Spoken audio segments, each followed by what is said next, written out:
नमस्कार।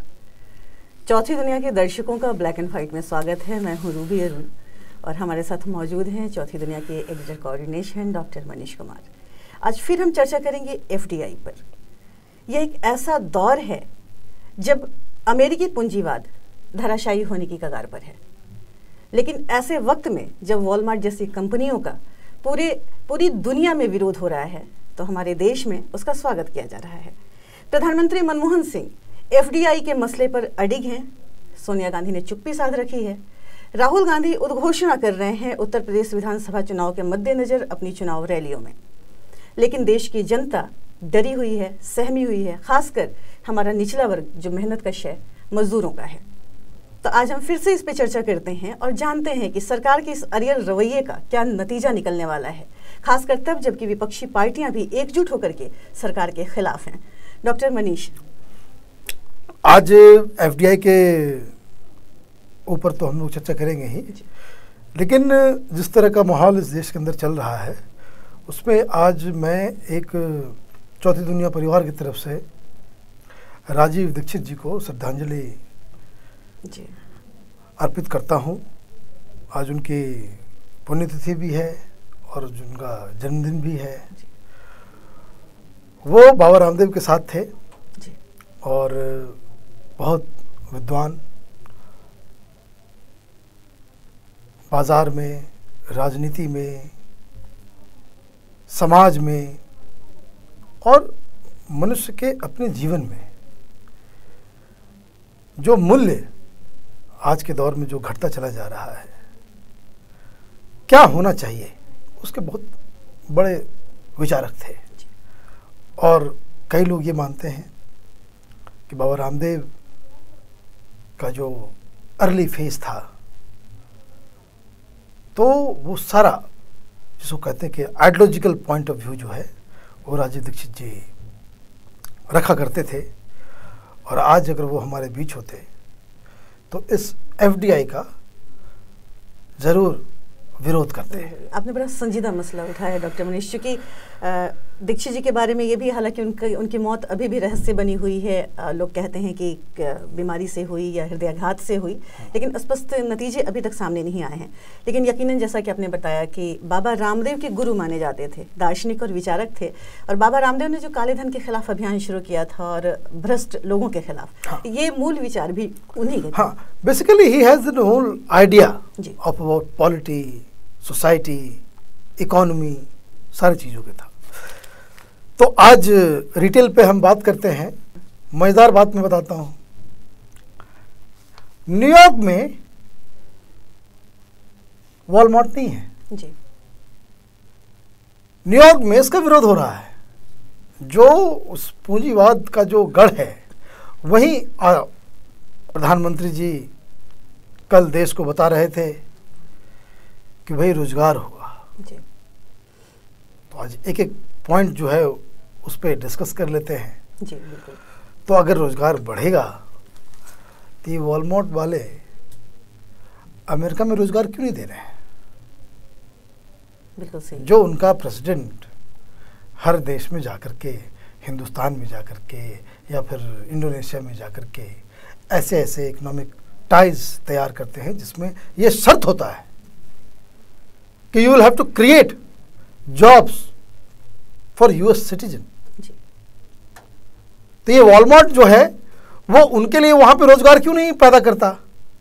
न्यूयॉर्क में उसका विरोध क्यों हो रहा है? दूसरी बात जो आपने उठाया वो ये कि देश में भी हर राजनीतिक दल उसका विरोध कर रही है।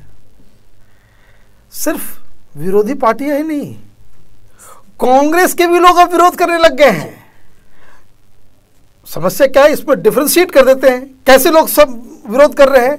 वैसे लोग जिन्हें लोकसभा में जाना है, जिन्हें डायरेक्ट लोगों का वोट चाहिए होता है, आम आदमी का वोट चाहिए, जिन्हें आम आदमी से वास्ता है, वो विरोध कर रहे हैं। यूपी में चुनाव है तो इसलिए यूपी के जो सांसद हैं, यूपी के जो कांग्रेस के लीडर्स हैं, they are opposing tooth and nail. हाँ, डॉक्टर संजय सिंह जो गांधी परिवार के बड़े विश्वास भक्त भी माने जाते रहे हैं, उन्होंने खुले तौर पे विरोध कर दिया उत्तर प्रदेश में। दूसरी मजेदार बात, तो ये पॉलिसी बनाने वाले सब कौन है? तो पॉलिसी बनाने वाले वो सब हैं जो राज्यसभा में आते हैं, बिल्कुल। जिन्हें आम जनता से मतलब नहीं है, मतलब नहीं है जी। जिन्हें लोगों के पास जाकर के चुनाव नहीं लड़ना नहीं है, वो कांग्रेस पार्टी के खाते से जो है वो सांसद बन जाते हैं राज्यसभा में, फिर बाद में मंत्री भी बन जाते हैं। तो ये एक आयरनी है इस देश का। शायद यही वजह है कि प्रणब मुखर्जी भी पहले विरोध में थे, उन्होंने भी सहमति के स्वर नहीं भरे थे, लेकिन अब चूंकि मनमोहन सिंह अड़िग हैं और सरकार का मामला है, बहुत सारे minister deep down they are opposing these policies, लेकिन चूंकि वो कैबिनेट के पार्ट हैं, चूंकि वो कांग्रेस पार्टी के पार्ट हैं, चूंकि वो उनके प्रधानमंत्री मनमोहन सिंह हैं,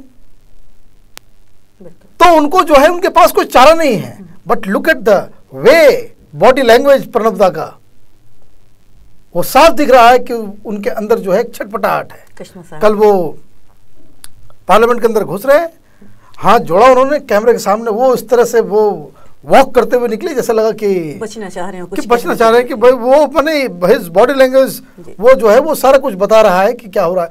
तो कांग्रेस पार्टी जो है वो दलदल में है, और मजेदार बात यह है कि कोई भी अटेम्प्ट जो वो कर रही है खुद को उस दलदल से बचाने की, वो और जो है वो अंदर धंसती जा रही है। शायद यही वजह है कि ये विपक्ष के साथ विमर्श करने से या संसद में बहस कराने से बच रही है। अभी जो स्थिति हो गई और अभी थोड़ी देर पहले की जो स्थिति थी वो ये थी कि मनमोहन सिंह का जो रुख था और सरकार की तरफ से भी, चूंकि सोनिया चुप हैं, सिर्फ राहुल हैं जो हुंकार भर रहे हैं और उन्हें ये लग रहा है कि विदेशी पूंजी निवेश के नाम पे देश के बेरोजगारों को, युवा लोगों को आकर्षित कर पाएंगे। लेकिन मनमोहन सिंह का जो रुख है, जिस तरीके से मुझे उनका बॉडी लैंग्वेज देख करके, आपने चूंकि बॉडी लैंग्वेज की बात की प्रणव दा की, तो मुझे याद आया कि जिस वक्त परमाणु मसला चल रहा था और सरकार को दांव पे लगाने की स्थिति थी और सरकार बिल्कुल अडिग थी, लेकिन उस वक्त भी लोकतंत्र की गरिमा रखी गई और बहस कराया गया। लेकिन अभी वो स्थिति भी नहीं है। देखिए एक बात और है, कल रात में मैं कुछ 9 बजे वाले प्रोग्राम्स में देख रहा था, तो कुछ प्रायोजित एडिटर्स भी थे जो इस बात को कह रहे थे कि भाई कि पार्लियामेंट को चलने दो और इस पे बहस करो, और ये कांग्रेस पार्टी का मतलब अधिकार है कि एग्जीक्यूटिव डिसीजन ले सके। जी। 2-3 बातें जो एकदम बिल्कुल क्लैरिटी में समझ में आना चाहिए कि जब आप इतना बड़ा फैसला लेते हो और पार्लियामेंट जब सेशन में है जी, तब आप को वो उस इशू को पार्लियामेंट के अंदर डिस्कशन के लिए रखना चाहिए। एक दूसरी बात, आपने नहीं रखा, आपको लगा कि भाई मनमानी हम कर लेंगे, विपक्ष कमजोर है, विपक्ष कुछ नहीं कर सकता, ये आपस में ही लड़ जाएंगे। एक दूसरी बात कि एग्जीक्यूटिव डिसीजन अगर आप लेते हो, अगर आप कहते हो कि भाई this is the right of the government to take executive decision, इसके लिए कोई ज़रूरी नहीं कि हम पार्लियामेंट में जाएं, वो जायज़ है, लेकिन वैसा डिसीजन जो आपकी सरकार को माइनॉरिटी में खड़ा कर दे कि सरकार बचे ही ना, तब तो ऐसे मुद्दे को वैसे भी आपको लेकर के जाना चाहिए। रीज़न, आपने जो डिसीजन लिया, आपके समर्थक दल, आपके अपने एमपीज, अगर मैं आपको ये कह रहा हूं कि एक चैलेंज थ्रो मैंने करना चाहिए अपोजिशन को भी कि इसके ऊपर कोई विप नहीं जारी हो जी। हर पार्टी के सांसद को जो है ये छूट दी जाए कि वो अपने मन से इस बिल के ऊपर बहस कर सके और किसने क्या फैसला लिया ये अगले दिन अखबार में छापा जाएगा जी, ताकि वो कोई घालमेल ना हो सके। आप देखिएगा ये बिल गर्त में चला जाएगा। तो ऐसा डिसीजन आप अगर लेते हो तो इसका मतलब है कि ये डिसीजन पार्लियामेंट का नहीं, गवर्नमेंट का नहीं, एक सर्टेन कोटरी है जो कांग्रेस पार्टी और सरकार के बीच में है, जो इस तरह के फैसले को जबरदस्ती इस देश के ऊपर उसको जो है थोपा जा रहा है। एक बड़ी अच्छी बात अभी याद आई, आपने कहा कि एक कोटरी है। सवाल इस बात का है कि लोग बेरोजगार होंगे, गरीबों की कमर टूटेगी, और जो विपक्षी पार्टियां हैं वो भी इसी मसले पे ये रुख अख्तियार की हुई हैं, सरकार का विरोध कर रही हैं। अभी हमारा कार्यक्रम शुरू होने के पहले चौथी दुनिया के न्यूज़ रूम में हम लोग बैठे हुए थे, तो रितिका जो चौथी दुनिया की और इसकी प्रोड्यूसर भी है, उसने बड़ा एक अच्छा सवाल किया। उसने ये कहा कि जो गरीब लोग हैं वो तो वॉलमार्ट में जाएंगे नहीं शॉपिंग करने के लिए, तो हाट बाजार के खत्म होने की बात कहाँ से आ रही है? वो तो स्थानीय बाजारों में ही जाएंगे, वो छोटी दुकानों में ही जाएंगे, परचून की दुकान, किराना की दुकान से ही खरीदारी करेंगे।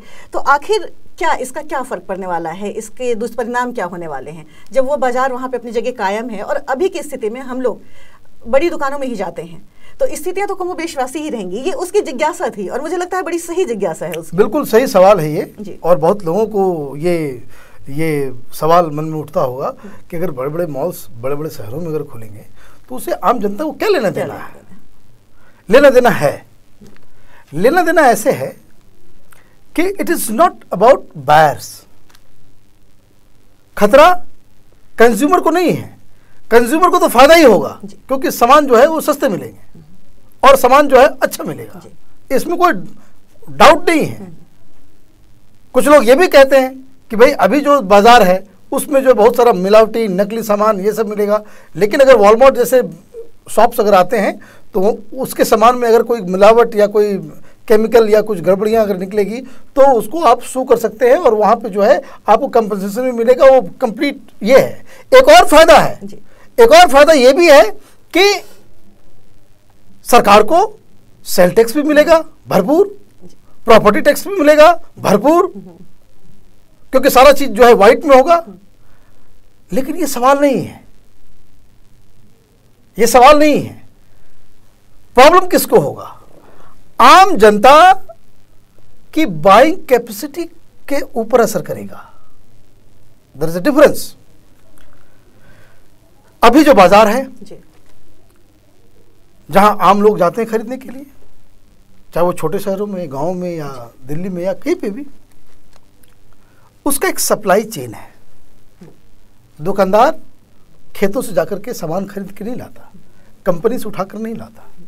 There are hell lot of people involve in this supply chain, कि कोई चीज, कोई सामान खेतों में पैदा हुआ, वहां से उसको उठाया गया, छोटे मंडी में आया, फिर बड़े मंडी से फिर प्रोसेसिंग में गया, प्रोसेसिंग में लोग लगे हुए हैं, ट्रांसपोर्टेशन में लोग लगे हुए हैं, उसको खरीद बिक्री करने में लोग लगे हुए हैं, फिर प्रोसेस होने के बाद वो बड़ी बड़ी मंडियों में आता है जी।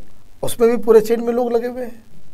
हर वस्तु, हर एक चीज के ऊपर इस तरह का चेन अलग अलग बना हुआ है, जो कहीं जाकर के एक होलसेल मार्केट में पहुंचता है सामान, जहां से फिर ये सामान जो है अलग अलग दुकान वालों के पास अलग लोग उठा कर लेकर के जाते हैं, जो सप्लाई करते हैं। ये दुकानदार बैठे रहते हैं, रोज शाम में आप देखेंगे कि बहुत सारी जगहों पे कहीं से ऑटो से कोई आता है या कोई साइकिल पे भी आता है, जैसा सामान का जैसा वो अपना चेन सिस्टम है।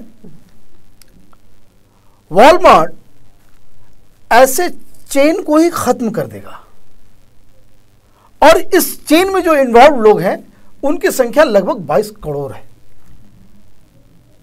और इस चेन में जो लोग होंगे उनको असर ऐसे होगा कि अगर जो छोटे मंडियों के पास जो जिस सामान पे वो बिक रहा है, अभी उसको बड़ी मंडी में आना है, होलसेल के प्राइस से जो जहां से सामान दुकानदार के लिए लोग लेकर के आते हैं, मतलब 2-3 स्टेज पहले का जो दाम है उस दाम में अगर वॉलमार्ट अगर बेचने लग जाएगा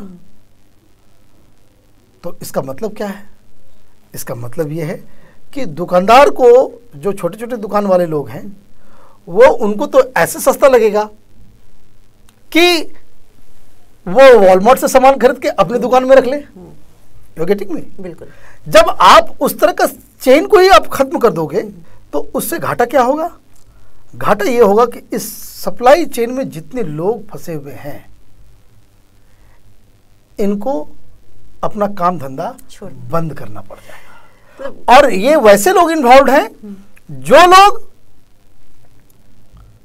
जिनके पास जीने का कोई दूसरा तरीका नहीं है जी। ये कोई अमीर लोग नहीं है, ये कोई स्टॉकिस्ट नहीं है। अच्छा, वॉलमार्ट क्या करेगा? वॉलमार्ट करेगा क्या? वो सीधे खेतों से सामान उठा लेगा। इसके अपने लोग होंगे जी, जिन्हें मनमोहन सिंह कह रहे हैं कि भाई एम्प्लॉयमेंट मिलेगा। ये अपना अलग सप्लाई चेन बनाएंगे जिसमें मनमोहन सिंह को लग रहा है, राहुल गांधी को लग रहा है कि नए नए लोग भर्ती करेंगे। उसमें MBA लेवल के लोग होंगे, ट्रेंड होंगे, स्किल्ड होंगे, उन लोगों को नौकरी मिलेगा। लेकिन इस सप्लाई लाइन को क्रिएट करने में जो अपॉर्चुनिटीज, जो रोजगार लोगों को मिलेगा, वो कई गुना कम है जो ट्रेडिशनल हमारा जो चेन है। अब इनका प्रोसेसिंग अपना, इनका ट्रांसपोर्टेशन अपना, ये सब कुछ ये अपने हिसाब से करेंगे। और दूसरी बात, एक जो मिथ कि बड़े बड़े मॉल्स वाले, वॉलमार्ट जैसी कंपनियां जब खेतों से सामान को उठाएगी तो किसानों को ज्यादा पैसा मिलेगा, मुनाफा होगा, ऐसा नहीं होता। क्योंकि बिचौलिए के खत्म करने का ये एक मुगालता बनाया जा रहा है, ये नहीं, और वो भी नहीं होता, ये भी मैं बता रहा हूं, वो भी नहीं होता। वो रीजन क्या है कि दे गो इनटू कॉन्ट्रैक्ट फार्मिंग। जैसे बहुत सारा इलाका यूपी में है, पंजाब में है, जहां फिक्स कर दिया गया है, कैचअप वालों ने किसानों को कॉन्ट्रैक्ट पे साइन करके वहां सिर्फ वो टमाटर की ही खेती करेंगे। जी। बर्गर, मैकडोनल्ड्स आप सुनती होंगी। बिल्कुल। कि भाई पंजाब के एक इलाके में वो पर्टिकुलर गेहूं उत्पन्न करना है उन किसानों को, गेहूं के अलावा वो कुछ उत्पन्न नहीं कर सकते। तो व्हाट यू आर डूइंग। अब आप, होता क्या है कि इस तरह के प्रोसेसिंग में जाने से किसान 5 साल 10 साल के बाद what they will find themselves in, कि भाई वो एक मकड़ जाल में जो है कंपनियों के फंस चुके हैं। और जब आप एक बार फंस गए तो निकलना बड़ा मुश्किल है। और सरकार का जो रवैया है वो वॉलमार्ट के साथ खड़ी नजर आएगी। पूरे देश को, पूरी दुनिया में जिसको भगाया जा रहा है वो अभी हिंदुस्तान आया भी नहीं है और लोग आपस में लड़ रहे हैं, मंदी की शिकार मैंने। और ऐसा फेवरेटिज्म कि आप अपनी सरकार को दांव पे लगा रहे हो। मैंने सरकार गिर जाए तो गिर जाए, लेकिन बड़ी बड़ी कंपनियों के हित में बोलने का जो वो कसम नहीं टूटे। तो ये कौन सा, ये कैसा, एक तो बैड इकोनॉमिक्स और बैड पॉलिटिक्स। दूसरी बात, जैसे मैंने कहा कि वो दलदल में ऐसी फंसी हुई है कि जहां छटपट तो एक ना एक चीज जो है गड़बड़ हो जाता है। आज क्वार्टरली रिजल्ट आया है, हमारा जीडीपी जो है नीचे चला गया। अब हमारे जो विश्व विख्यात विद्वान इकोनॉमिस्ट प्रधानमंत्री जी जो हैं, उनसे तो अब सवाल पूछना चाहिए। बिल्कुल। कि भाई ये कौन सा इकोनॉमिक्स है, ये कैसा लीडरशिप है कि आप जो बात कहते हो ठीक उल्टा होता है। आप कहते हो वो महंगाई 6 महीने में कम हो जाएगी, महंगाई बढ़ जाती है। आप कहते हो जीडीपी जो है 9% पे हम लेकर के जाएंगे, ज्यादा से ज्यादा घटेगा 8, वो नीचे घट के आ जाता है। इंडस्ट्रियल प्रोडक्शन को देख लीजिए, मतलब हिस्टोरिक लो पे है। अब आप देखिए रुपया इतिहास बना दिया। हम कर क्या रहे हैं? सर, इसकी सबसे बड़ी वजह जो है कि कांग्रेस कहती है कि कांग्रेस का हाथ आम आदमी के साथ, लेकिन कांग्रेस की जो सरकार है वो सामान्य जनों के हित की बात सोचती नहीं, कॉरपोरेट की पीठ पे सवार है, सामान्य लोगों के हाथ से रोजगार छीन रही है। और जो दुनिया की जो अर्थव्यवस्थाएं हैं जो मंदी के शिकार है, वो भारतीय बाजार पे लूट की नजर गड़ाए बैठी हैं, ये उनका साथ दे रही है। देखिए, आप बिल्कुल डिट्टो ऑन द स्पॉट आपने जो बात जो कही है, ये एक ऐसा, हम एक तो कोई इकोनॉमिक्स का मैं ज्ञाता नहीं हूँ, इकोनॉमिक्स मैंने कभी नहीं पढ़ी, मुझे भी कम समझ आती है, लेकिन इतना मैं ज़रूर जानता हूँ कि जिस देश में इतने लार्ज स्केल में ज़मीन हो और एग्रीकल्चरल सोसाइटी हो, आपका इंडस्ट्रियलाइजेशन तभी सक्सेसफुल होगा, आपकी पॉलिसीज तभी सक्सेसफुल होगी when you have the capacity to create surplus in agriculture, और वैसा surplus which can give a boost to industrialization। बिल्कुल सही। पूरी दुनिया में ऐसे ही इंडस्ट्रियलाइजेशन हुआ है। हमने क्या किया है, या हमने क्या मान लेकर के बैठ लिया है कि भाई किसी तरीके से इंडस्ट्रियलाइजेशन कर दो, बाकी चीज everything will fall in line. वो हो नहीं रहा है। आप देखिए, पंजाब बहुत बढ़िया एग्जाम्पल है कि जहाँ इंडस्ट्रियलाइज ग्रीन रेवोल्यूशन का बहुत फायदा हुआ। वेस्टर्न यूपी को देखिए, जहाँ ग्रीन रेवोल्यूशन का बहुत फायदा हुआ, तो वो समृद्धि दिखती है वहाँ पे। Slowly and gradually over the period of some time, ये आपका सबसे इंडस्ट्रियलाइज्ड इलाका है, हरियाणा, पंजाब, वेस्टर्न यूपी। रीजन कि इतना ज्यादा आप सरप्लस क्रिएट करने लग जाते हो, धीरे धीरे वेल्थ एक्यूमुलेट होने लगता है, और industrialization is a natural process. ऐसे ही यूरोप में हुआ है कि हम एग्रीकल्चर सोसाइटी से इंडस्ट्रियल सोसाइटी बने हैं। There is a surplus in agriculture, slowly and gradually वो इंडस्ट्रियलाइजेशन की ओर अपने आप बढ़ जाएगा। हमने क्या रास्ता अपना लिया कि to get into that line कि हैवी इंडस्ट्रियलाइजेशन कर दो, बाद में जो है हम पीछे से बाकी चीज देखेंगे। तो उसमें क्या हुआ है, what we have done in the last 60 years, कि जो मेजर जो हमारा जो पॉपुलेशन है जो एग्रीकल्चर पे आधारित है, हमने उसको दरकिनार कर दिया। वो कैसे जिंदा रहे इसके बारे में सरकार ने चिंता छोड़ दी। जमीनें बंजर भी इसलिए हुई हैं। और 91 से आपने कॉन्स्टिट्यूशन को ही उल्टा पुल्टा कर दिया। आपने डायरेक्टिव प्रिंसिपल्स को जो है ताक पे रख दिया। हिंदुस्तान, ये भूलने वाली बात नहीं है। बहुत सारे लोगों को लगता है कि कुछ लोग जो FDI का विरोध कर रहे हैं वो कम्युनिस्ट हैं, या फिर उनको जो है वो कोई भी नाम सोशलिस्ट हैं या कुछ हैं। वो बात नहीं है। कैपिटलिज्म का विरोध पर से मैं करना नहीं चाहता। नहीं, पर मसला ये है ना कि सरकार की जो ये कोशिश है वो परचून की दुकान पे भी पूंजीवाद को स्थापित नहीं, मैं दूसरी बात कह रहा हूं कि कॉन्स्टिट्यूशनली ये कॉन्स्टिट्यूशन हमें बताता है कि भाई we have to be a welfare state. Directive principles हमें बताता है कि the government must endeavour to create social and economic justice in the society. समाज में गरीबी खत्म कैसे हो, अशिक्षा कैसे खत्म हो, बेरोजगारी कैसे खत्म हो, इसके लिए सरकार को स्वयं आगे बढ़ना। भाई आप कहते हो कि भाई इसमें एग्रीकल्चर गुड्स जो है बहुत सारे सड़ जाते हैं, वॉलमार्ट आ जाएगा या इस तरह के प्राइवेट कंपनीज आ जाएंगी तो कोल्ड स्टोरेज बन जाएंगे, अनाज जो सेफ रहेगा, बर्बाद नहीं होगा। बहुत सारे लॉजिक्स आप देखिए, 9 बजे एक से एक दिग्गज लोग। ये सवाल कोई नहीं पूछता, अरे भाई इस देश में सरकार किस लिए है? अगर आपके अनाज सड़ जा रहे हैं, आपका फल जो है बर्बाद हो जा रहा है, तो सरकार ऐसी ही माने निर्लज है कि एक माने ढंग का कोल्ड स्टोरेज का चेन देश में नहीं बना सकती। वो इसलिए कि भारतीय लोकतंत्र पे ओबामा का लोकतंत्र हावी है। अब आप देखिए, आप 1,76,000 करोड़ जो रुपए जो है घोटाले में खा जाओ जी, लेकिन इस देश में जो है किसानों के लिए, उनके अनाजों के लिए कोल्ड स्टोरेज का चेन नहीं बना सकते। आप उन्हें बिजली नहीं दे सकते, अनाजों को रखने का सही सिस्टम तक डेवलप नहीं हुआ है। अब यही बात, अब आप जो है वॉलमार्ट के सहारे काम, माने एक समस्या है एग्रीकल्चर सेक्टर जो है उसमें समस्या है, सप्लाई लाइन में समस्या है, मिलावटखोरी है, जमाखोरी है, ये सब ठीक है। सरकार है किस लिए? अगर आप इसका इलाज नहीं कर सकते तो इस मुसीबत को खत्म करने के लिए आप दूसरी बड़ी मुसीबत को माथे में बिठा लोगे। ये किस तरह की नीति है? और सबसे बड़ी मजेदार बात यह है कि आप गवर्नमेंट का रवैया देखिए। They are ready to sacrifice their government for the sake of Walmart.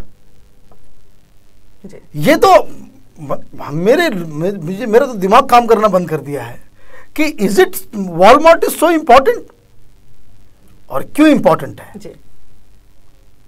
अब बात में बीच में आपने ओबामा का नाम लिया जी। कल आपने सही कहा, आपने बिल्कुल सही कहा।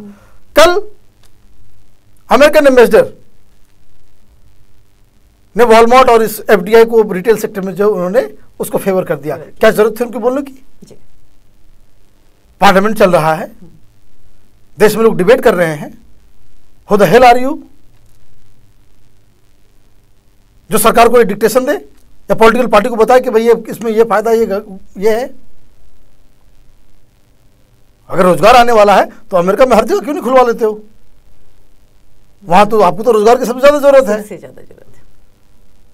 ओबामा का विरोध भी उनके देश के लोग इसलिए कर रहे हैं, और ये संभावनाएं बन गई है कि अगली बार वो राष्ट्रपति नहीं बनने वाले हैं। चौथी दुनिया के दर्शक ने कल के वीडियो पे एक कमेंट किया, बहुत इंटरेस्टिंग कमेंट है। उन्होंने कहा कि भाई ठीक है, वॉलमार्ट को आने देते हो तो कम से कम अमेरिका के साथ ये कहो कि भाई आपके वॉलमार्ट और सारे जो रिटेल सेक्टर में अमेरिकन कंपनीज को अंदर आने देंगे, तुम इंडियंस के लिए वीजा फ्री कर दो। सही डिमांड है, बिल्कुल सही डिमांड है। अब बजाय जो अपमानित करते हैं हवाई अड्डों पे और आप तलाशियां लेते हैं, नहीं वो अलग चीज। आप वीजा दो, वर्क परमिट दो कि लोग जाकर के हिंदुस्तान के लोग वहां काम करेंगे। तो हिंदुस्तानी तो ऐसे कि अगर ये काम हो जाएगा तो अमेरिका में जितने लोग आधा पॉपुलेशन उसका बेरोजगार हो जाए। तो ये अलग है। लेकिन बट हमारा नेशनल इंटरेस्ट किस में है? जी। हमारे देश की जनता का सबसे ज्यादा, देखिए, democracy function on a single principle, greatest good of greatest number. यही हमने पढ़ा और सुना लिबरलिज्म के बारे में। क्लासिकल लिबरलिज्म जो है उसका आधार यही है। सरकार क्या कर रही है? ठीक उल्टा। माने डेमोक्रेटिक प्रिंसिपल जो है वो सब जो है अपसाइड डाउन है। अपसाइड डाउन, बिल्कुल। एक आप सिर्फ ये कह रहे हो कि भाई मार्केट को ओपन कर दो, छोड़ दो, ताकि जो कंपटीशन बढ़े। कंपटीशन तो खत्म करने के लिए लोग आ रहे हैं। बहुत बढ़िया एग्जांपल कोका कोला और पेप्सी का है। बिल्कुल। पहले कैंपा कोला पीती थी जी। सब सारे और भी थे, फैंटा था, ये था, और अलग अलग ग्रीन कलर में कुछ बॉटल्स आते थे, अलग अलग कंपनियां थी बहुत सारी जी। सबका अलग अलग टेस्ट हुआ करता था। आज कितनी कंपनियां हैं? कंपनियां, आज के बच्चे तो नाम भी नहीं जानते कि फैंटा होता क्या है। आज की कंपनियां सिर्फ दो हैं जी। पेप्सी और कोक। बाकी जितना थम्सअप है, लेकिन थम्सअप वो थम्सअप नहीं है। थम्सअप को कोका कोला ने खरीद लिया। जी। मैंने सारे जितनी जो कंपनीज थे उसको इन दोनों कंपनियों ने आदर मार्केट से बाहर फेंक दिया या फिर उसको खरीद लिया। तो ये कहां से कंपटीशन हुआ? आप यही काम कर रहे हो ना। आपने कोल्ड ड्रिंक के सेक्टर में आपने कोक और पेप्सी को आने दिया, और आप कहो यही लॉजिक कि भाई हम कंपटीशन करवाना चाहते हैं। लो कंपटीशन हो गया। जो इंडियन कंपनीज थी, जो हिंदुस्तान में पहले से ऑपरेट कर रही थी, उनको आदर उनको दिवालिया होकर उनको बेचना पड़ा, या फिर मार्केट से ही बाहर बंद करके बाहर चले गए। तो ये अगर ऐसा, इसको अगर कंपटीशन कहते हैं, क्योंकि तब तो मैं नहीं जानता भाई कंपटीशन का मतलब क्या होता है। जी। मैं ये चीज जानता हूं, कंपटीशन तो बॉक्सर्स के बीच में होता है, जहां वेट वाइज लोगों को रिंग में उतारा जाता है। अब एक माइक टायसन को किसी बच्चे से लड़वा दो, चाहे वो कितना भी अपने लाइट मॉस्किटो वेट का जो है वो क्यों ना मतलब चैंपियन हो दुनिया का, वो सुपर हैवी वेट वाले से किसी से भी हार जाएगा। तो ये चीज है, इसको इन चीजों को समझना पड़ेगा। समझने की जरूरत है, बिल्कुल। लेकिन इसमें एक साजिश है जी। अब मेन खेल में बताता हूं, मजेदार बात। मैंने एक स्टोरी की थी यूआईडी के ऊपर। जी। अब देखिए, कांग्रेस पार्टी के लीडर्स के बयानों को ध्यान से जरा सा उसको ऊपर गौर कीजिए कि यूआईडी, राहुल गांधी एफडीआई भी बोलता है और यूआईडी भी साथ में चिपका देते हैं। मनमोहन सिंह भी चिपका देते हैं। हो क्या रहा है? जबकि एक चीज मैं बता दूं, जो हमने स्टोरी की थी कि ये कार्ड खतरनाक है, वो सारी संशय, वो जो डेंजर जो हमने अपनी स्टोरी में की, चिदम्बरम साहब ने प्रधानमंत्री को परसों लेटर लिख करके ये इत्तला किया कि we are playing into a very dangerous game. Sonia Gandhi भी खिलाफ हैं, उनके एडवाइजरी भी लिखा है। अब देखिए, लेकिन राहुल क्यों इसके समर्थन में है? अब देखिए चक्कर क्या है इस यूआईडी का। एक तरफ आप रिटेल शॉप में जो है, रिटेल सेक्टर में जो है आप एफडीआई को घुसा रहे हो। नंदन नीलेकानी का एक मार्केट 360 सेमिनार था, जिसे हमने उसके बयान को हमने नोट किया था। सारे कॉर्पोरेट हाउस दुनिया भर के बड़े बड़े एमएनसीज और सब लोग। उस बीच में उन्होंने, उनके मुंह से निकल गया या डेलिबरेटली उन्होंने कहा या फिर कॉर्पोरेट वर्ल्ड का विश्वास जीतने के लिए उन्होंने कहा कि we are creating an ID जो फोन नंबर से अटैच्ड होगा, और ये अकेला एक ऐसा काम होगा जिसके जरिए आप देश के रूरल मार्केट में घुस जाओगे। इतने बिलियंस ऑफ पॉपुलेशन के बीच जो है आप अपने प्रोडक्ट को लेकर के चले जाओगे कि एक नया पूरा बाजार खुल जाएगा। जो हमारे पास जो एसएमएस आते हैं, जो सबका फ़ोन नंबर और सारा चीज़ जो है, उनके फूड हैबिट्स, उनका क्या खरीदते हैं, नहीं खरीदते हैं, क्या खाते हैं, इस सारी जानकारियां जो हैं आप जमा करते जाओगे। तो अब आप देखिए कि सरकार कर क्या रही है। सरकार ने ये तय कर लिया है कि एन केन प्रकारेण इस देश में आम जनता की जो समस्याएं हैं, आम जनता की समस्याएं क्या है? आम जनता की समस्याएं हैं बेरोजगारी, अशिक्षा, पीने का पानी, अस्पताल, एजुकेशन, अच्छे स्कूल, महिलाओं की अलग समस्याएं हैं। जो बेसिक समस्याओं, जो जीवन जीने के लिए एक हम इंसान हैं, इसको महसूस करने के लिए ये इम्पोर्टेंट सर्विसेज हैं जो सरकार का दायित्व है, उसको हमने उठा करके कूड़ेदान में फेंक दिया है। और हम क्या लॉजिक ले रहे हैं? हम लॉजिक ये ले रहे हैं कि भाई अनाज सड़ जाता है तो वॉलमार्ट को बुलाओ, अशिक्षा है तो यूरोपियन यूनिवर्सिटीज़ को हिंदुस्तान में लाओ, यहाँ पे कॉलेजेस नहीं हैं तो अमेरिकन स्कूल्स को बोलो यहाँ पे खोलने के लिए, हमारे यहाँ मेडिकल सेवाएं नहीं हैं तो बड़े बड़े हॉस्पिटल्स को बाहर से बुला करके यहाँ पे हॉस्पिटल खुलवाओ। हद हो गई। पर विडंबना ये है मनीष जी कि सरकारें बदल जाती हैं, नीतियां एक ही रहती हैं। जब एक सरकार होती है किसी एक पार्टी की तो दूसरी पार्टी विरोध करती है।